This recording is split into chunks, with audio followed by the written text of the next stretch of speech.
Social media has lowered the threshold for gaining visibility.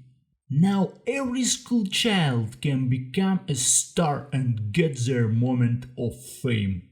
And we all got involved in it. Everywhere you look, bloggers, streamers, influencers.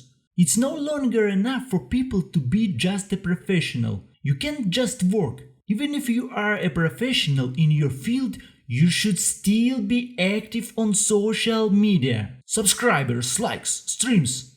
A human now faces an animal choice.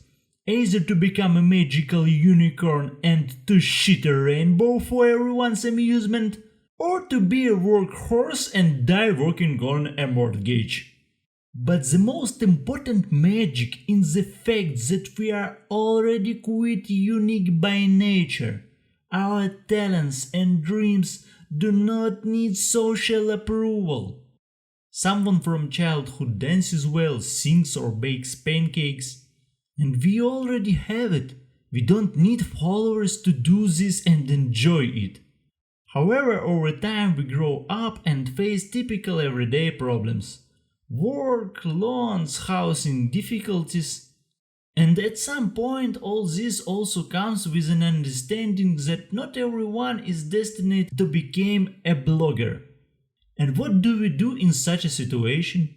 We ourselves begin to struggle the unicorn in ourselves. We stop singing, dancing, baking pancakes, dreaming, being creative. Thus we kill in ourselves the childhood dream, uniqueness, brightness that was in us. Also, the implementation of all these didn't require any social media at all. The unicorn in us is not killed by social media, but ourselves. That's what this picture is about. Look at him. He strangled himself. Nobody shot at him. We kill our unicorn because we look more at others and not inside ourselves.